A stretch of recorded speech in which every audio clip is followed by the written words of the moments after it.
va tester les 5 pizzas les plus célèbres de Rome et voici la 5e dans ma main qu'on a trouvée pas très loin d'ici. Mais avant d'arriver là, il a d'abord fallu récupérer nos pizzas et pour accéder à ces merveilles de création italienne, on a d'abord dû rejoindre le Panthéon. Et notre pizzeria se trouvait à une centaine de mètres juste derrière à 2 pâtés de maison. On arrivait devant le 5e de notre liste pizza et mozzarella, 4,8 sur Google, 4,8 sur TripAdvisor, 3900 avis sur Google, il fait partie des plus réputés et en particulier pour les pizzas romaines à la part. Parce qu'à Rome, on sert beaucoup les pizzas à la part et eux, apparemment, ils font partie des meilleurs. Et on est rentré dans la pizzeria qui ressemble un peu à un kebab, mais sur le comptoir des grandes pizzas épaisses avec plein de garnitures différentes. Et voilà, on a récupéré nos pizzas à pizza et mozzarella. Et maintenant, on va déguster ça. C'est parti.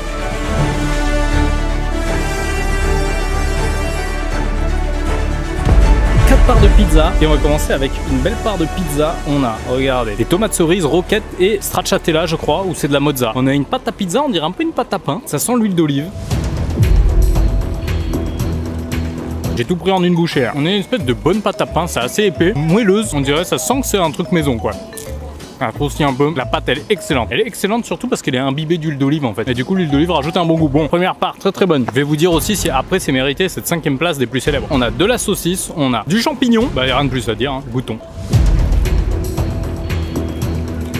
On n'a pas de crème, on a juste une dose de mozzarella par-dessus. Et cette mozza a du goût. Hein. Peut-être je préfère elle, hein. Elle a vraiment du goût. Une autre avec de la pancetta je crois. Pecorino, c'est du fromage italien. Non, la pancetta grillée, c'est excellent, ça a vraiment un bon goût. C'est une très très bonne pizza. Est-ce qu'elle mérite sa 5e place des pizzas les plus connues de Rome? Je vais pas manger 4000 pizzas romaines comme ça. Du coup, je laisse le bénéfice du doute, on part pour la 4e. Bon, j'ai menti, la journée n'a pas tout à fait commencé comme ça. En arrivant à Rome, on a directement pris la direction de notre pizzeria, mais sur notre chemin, on a croisé le 2e endroit avec le plus d'avis sur Google, la fontaine de Trevi. On est rentré à Forno, la pâtisserie qui donne juste devant pour déguster un cornetto fourré à la pistache juste devant la fontaine. Et on va goûter un cornetto qu'on a pris juste à côté de la fontaine de Trevi, voir ce qu'ils valent. Voilà la surprise. Regardez ça comme c'est beau. De la pistache, des petits éclats de pistache, un croissant, du sucre glace. Ça sent les baklava quoi, voilà. J'ai pas eu de courage. Un croissant 7 sur 10 je dirais. Et la pistache par contre elle est bonne, un peu trop sucrée. Deuxième bouchée pour un deuxième avis. Un peu plus de pistache. Est-ce que c'est un autre trap touriste? Est-ce que c'est de l'arnaque? Non, bah voilà. Et avant de manger la 4e pizza la plus connue, on voulait vivre l'expérience italienne, alors direction l'un des cafés les plus emblématiques de la ville. Je vous avouerai que je m'y connais en café. Je bois du café de la maison du bon café alors.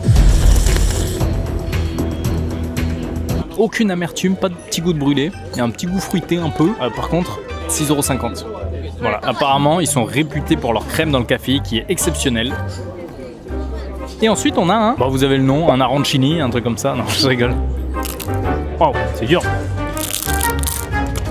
Très garni de chocolat noisette. Putain, vous voyez, les barquettes Lu, les petites barquettes de chocolat avec le chocolat au milieu, ça a le goût de ça. Super bon, un petit 8. Et c'était qu'à partir de là qu'on a dégusté notre 5e pizza la plus connue. En quittant la place, on avait quand même une petite soif. Allez, ça s'appelle San Benedetto Limone au citron.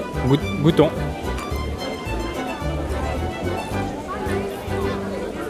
Un goût de iced tea sucré au citron. C'est bon quoi.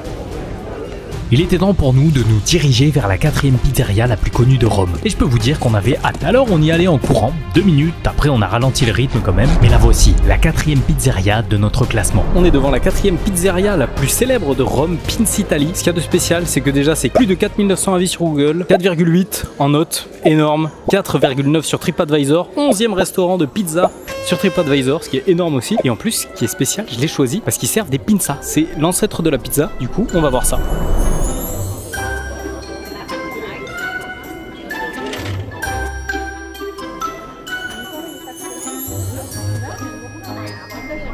On a été servi, le service très sympa, il parle anglais moyen mais c'est pas gênant à la limite. Et on a commandé 2 pizzas, on a le choix de plein de pizzas, soit mini, soit normal en fait. On est entre 12 et 8 €, 8 € pour les formats mini.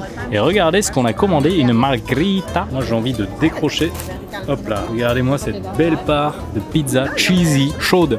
Margherita, apparemment c'était une reine qui s'appelait Marguerite à l'époque, Margherita en italien. Elle est venue à Rome, il me semble que c'était à Rome, pas à Naples. Et il y a un pizzaiolo très connu qui lui a fait une pizza aux couleurs de l'Italie. Du coup regardez, c'est rouge, blanc et vert, ça représente le drapeau d'Italie. Du coup bah voilà, en fait on est sur une espèce de pâte fine en fait. On a un peu de fromage, la sauce tomate, j'ai pas envie d'en dire plus, goûtons, ça a l'air brûlant. Ouais, je sais pas si je vais pouvoir croquer.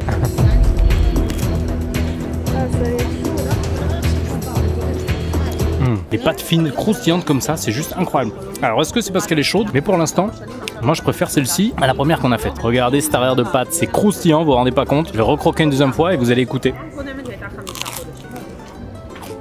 Vous avez entendu, c'est crunchy. C'est incroyable, en plus c'est tout fin, ça fait plaisir. Difficile de faire mieux, surtout pour le prix, hein, que j'ai payé 10 balles. Ensuite, regardez, on a une pizza carbonara. Ça c'est très typique en Italie. Il n'y a pas trop de trucs comme ça en France. Du coup, regardez, en fait, on a de la guanciale, tranche de porc gras. On a des œufs, on a de la crème, je pense. Je pense parmesan, pecorino. Et ça sent tout ça. Et il y a de l'œuf, mais c'est de l'œuf cuit. Ok, c'est pas de l'œuf pas cuit, comme de la carbo ou à moitié cuit. Goûtons la pizza.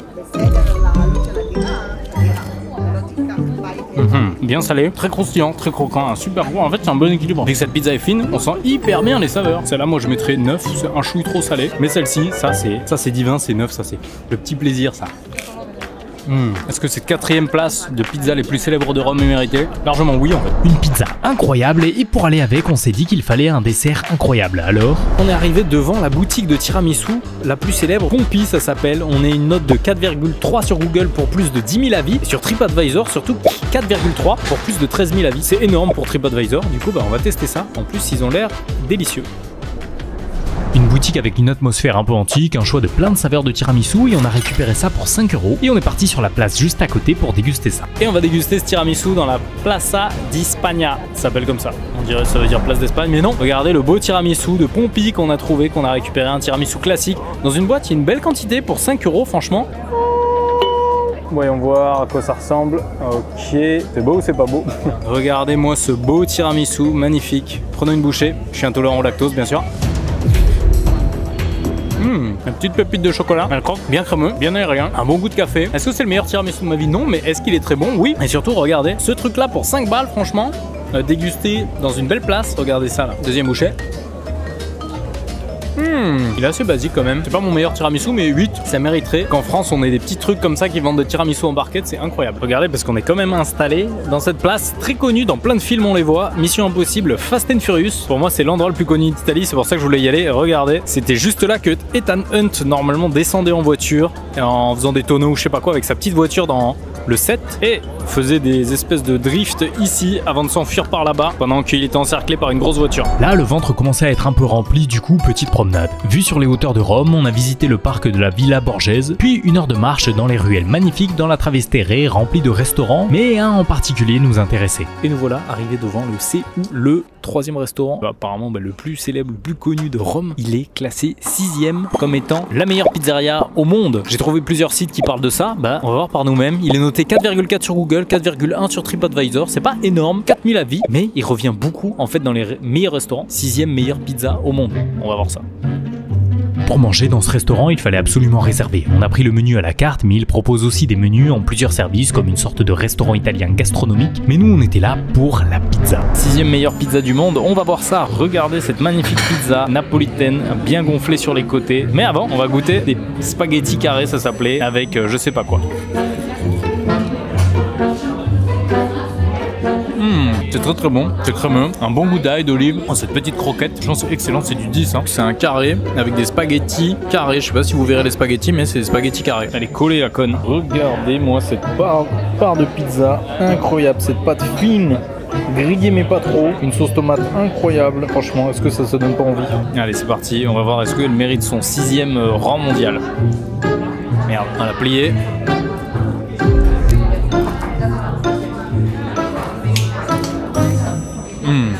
Ah ouais, elle le mérite. Je pense qu'elle le mérite, c'est incroyable. Bonne pâte, un peu élastique, un super goût. Les ingrédients, la sauce tomate, elle est délirante. Le fromage aussi. Ça c'est 12, 10, 15, 20 sur 10. En fait, on a une sauce tomate grillée apparemment. Et on a du fromage mozzarella. Tout a du goût, c'est incroyable. On a absolument démoli cette pizza qui était exceptionnelle. C'était une vraie boucherie. Mais par contre, on n'a pas voulu vous laisser comme ça. On a pris une petite gourmandise. Regardez ça. On a là un espèce de petit biscuit, sucre glace. On a une petite crème, je sais pas ce que c'est. Et du fruit rouge. Regardez, je vais péter ça. Et celle-là, elle est pour moi. Elle n'est pas pour vous, celle-là. On dirait une crème très légère, un peu fromagée. On dirait un peu de cream cheese. Petit fromage frais avec un coulis fruits rouges et un biscuit. Un peu spéculoos, il a un bon goût de beurre caramélisé en fait. C'est un très bon millefeuille. La pizza, je l'ai eu à 15 €, mais la margarita, elle peut être à 12. Et ça, 8 €, je crois. Bon, on va se régaler. Et demain, pour moi en tout cas, demain, on passe à la 2e place de ce classement. Enfin, on avait assez mangé. Le lendemain matin, direction le Vatican pour le petit déjeuner. On a pris un maritoso et du café. Allez, on va déguster un marizoso. C'est comme ça qu'on l'appelle parce que je sais plus comment ça s'appelle. Un marizo qui est juste là, qu'on a pris à 5 €. Un peu une douille avec, regardez, 2 cafés à 3 € chacun, de l'arnaque quoi. Et hop là.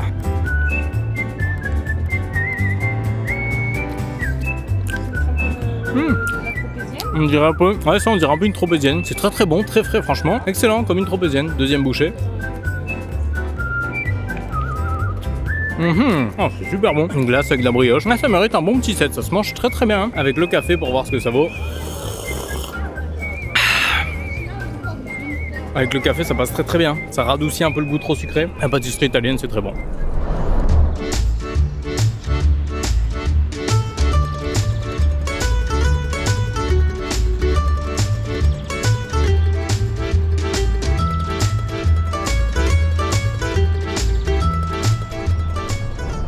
Deuxième place de ce classement, Darpoeta, dans la Travestere en Italie, une des rues les plus célèbres un peu, parce que c'est vraiment des petites ruelles belles, sympathiques, où on peut marcher. Darpoeta, plus de 9000 avis sur Google, ce qui est énorme. On a une note de 4,3. Pour autant d'avis, c'est normal. 4,2 sur TripAdvisor. On est sur une pizza fine,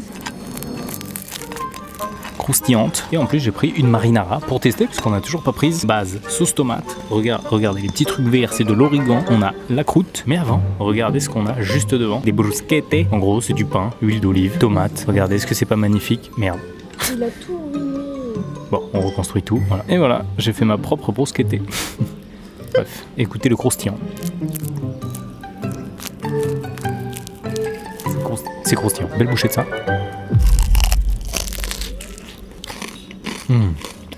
Je peux vous dire que l'huile d'olive elle est quali, le pain il est bon, les tomates elles sont fraîches, grattées à l'ail, petit goût d'ail très léger. Ça mérite une deuxième bouchée avant de tester la deuxième pizza la plus célèbre de Rome. Allez, c'est parti. Ça a épongé l'huile d'olive, mais c'est excellent. Ça, c'est un bon 10. Bien frais. Franchement, ça régale pour une entrée. Et en plus, regardez cette assiette. 4 € seulement, tout ça. C'est du pain et des tomates, mais 4 €. Moi, je vois pas ça en France. Hein. Bon. Allez. On va prendre une belle petite part fine. Regardez-moi cette croûte, comme elle est fine. Elle est bien croustillante, très fine. On va voir, est-ce qu'elle mérite sa deuxième place. C'est parti. Un sauce tomate origan, bien croustillante, avec un bon goût, assez simple. Ok, parce que ça reste une pizza de style romaine, c'est pas une napolitaine. Du coup, on sent moins la levure, j'ai l'impression, même si c'est levé théoriquement 48-72 heures. Deuxième bouchée. En gros, c'est quand même un tout petit peu moelleux. Il y a un bon contraste entre le moelleux et le petit croustillant en dessous. Et le fait est que ce soit fin comme ça fait super bien ressortir la sauce tomate. Bah, franchement, c'est excellent. Une dinguerie, une dings. Comment on dit en italien une dings? Una dingera. Dinguerie. Je sais pas, dites-moi les Italiens. Bref, très très bon. Et ça fait bien ressortir l'huile d'olive aussi. Une folie. Una folia. Darpoeta, un restaurant avec un décor très typique situé dans une ruelle très calme, loin du monde, et c'est très agréable de venir déguster une pizza. Maintenant, il nous restait la pizzeria la plus connue de Rome à tester. Mais avant, il fallait quand même se rafraîchir la bouche avec apparemment the best tiramisu in town. Et l'un des endroits incontournables pour venir en déguster d'après les amateurs de tiramisu. On est devant Two Size, l'un des tiramisu, des magasins de tiramisu les plus connus de Rome, parce qu'on est à plus de 14 000 avis sur Google, ce qui est énorme pour une note de 4,7, 4,8 sur TripAdvisor, 4000 avis aussi dessus. On a fait une petite queue, ça va pas durer longtemps, peut-être 3, 4, 5 minutes maximum. Un choix de 5 saveurs, je crois, pistache, fraise, caramel, peanut butter et café. On a une saveur pistache et le strawberry pour celui qui est rouge, quoi. Ça nous a coûté 3 €. Il y a une version plus grande à 4 €. Plongeons la cuillère dans ce truc à la fraise tiramisu. Regardez ça.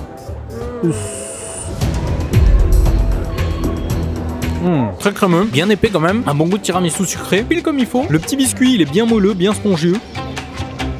Peut-être un chouille trop épais, un peu trop lourd et crémeux pour moi. Un bon 7 sur 10, ça met pas une claque les tiramisu non plus. Maintenant, passons aux pistaches, aux choses sérieuses. Les choses sérieuses, ça concerne toujours la pistache. Ok, regardez ça, boum, on plonge.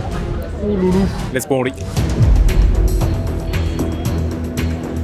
On a la crème de pistache mélangée au mascarpone et à la crème. Et franchement, c'est exceptionnel. Ok. Dans tout size, ce qui est très bon, c'est ceux avec les saveurs un peu plus crémeuses, genre pistache, probablement peanut butter. Celui pistache, il mérite un bon 9. Hein. Est-ce que ça en vaut sa célébrité? Franchement, oui. Pour 3 €, un petit truc comme ça, petit dessert, ça fait plaisir.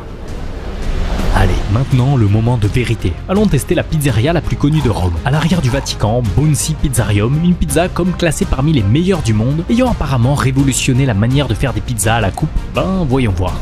Et on est arrivé devant la première place de notre classement, Bonzi Pizzarium. Juste ici, regardez, ça paye pas de mine, c'est un peu chum ici. Même le bâtiment, ça donne pas envie, regardez ça. Mais on va voir si c'est bon, si ça mérite sa première place. Plus de 13 500 avis sur Google, une note de 4,1, 4,0 sur TripAdvisor. Peut-être la plus connue des pizzerias. En termes de pizza, il y a des restaurants qui ont plus d'avis, mais globalement, c'est celui-ci qui ressort le plus en termes de pizza. En plus, c'est des pizzas romaines, c'est-à-dire à la coupe. Regardez, merde cette fois-ci, regardez les merveilles qu'on m'a servi. J'en ai eu pour 38 € tout ça. Est-ce que c'est cher? Oui, c'est très cher, ok, c'est absolument cher. On a une première, c'est regardez ça, une magnifique margherita, sauce tomate, pain, mozzarella, basilic. Bien aérienne, croustillante en dessous, bien croustillante. Hein. C'est surtout ça qui est bon, des bons ingrédients. Ils ont mis de l'huile d'olive dessus, ça se sent, c'est pour ça que c'est gras. 9,10. Cette fois-ci, une pizza aux boulettes de viande. Regardez cette merveille. La pâte à pizza, la sauce tomate, les boulettes de viande. On a des petits morceaux de truffe, comme vous voyez. La viande prend beaucoup le dessus, mais c'est une bonne viande, grasse pile comme il faut. Merde. Je sais pas si vous avez entendu le croustillant, mais c'était croustillant. Alors, je sais pas exactement ce qu'on a dedans. Je crois de la pancetta, on a des oignons, on a de la truffe encore, des herbes, ça sent très bon. Un bon goût, ça fait très saveur provençale. Non, très très bonne, elle change des autres. La petite sauce tomate, elle manque quand même, mais un bouffable dehors comme ça, mais c'est très bon. L'oignon est pas trop fort, mais pile ce qu'il faut. Il est pas hyper fondant, il est un peu entre deux. Maintenant, quatrième et dernière part pour déterminer est-ce que ce restaurant le plus célèbre mérite sa place. On a toujours la pâte à pizza. On dirait du concentré de tomate aussi, ou je sais pas quoi, des herbes, persil. On a des petits oignons frits. Ouais, je crois que c'est de la tomate séchée piquante. C'est un peu piquant, mais du coup, c'est très agréable. Pas mon préféré. Meatball, elle a vraiment un bon goût, mais la margarita, forcément, c'est toujours ce qui est exceptionnel. Est-ce que ça mérite sa place de plus célèbre? L'endroit est cheapos un peu, comme dans tous les endroits en fait d'Italie, c'est pas la meilleure rue, mais je vais laisser la voix off conclure. Bonzi Pizzarium, une pâte à pizza parfaite mais extrêmement chère, on mange bien, mais pour le prix, j'aurais aussi voulu être bien installé et mieux servi. C'est pour ça qu'ils ont que 4,1 sur Google. Tous ces restaurants méritent leur popularité. Si vous passez à Rome, allez les tester par vous-même. Pensez à vous abonner, si ça vous a plu, laissez un pouce et dites-moi la prochaine destination. We get this, normalement.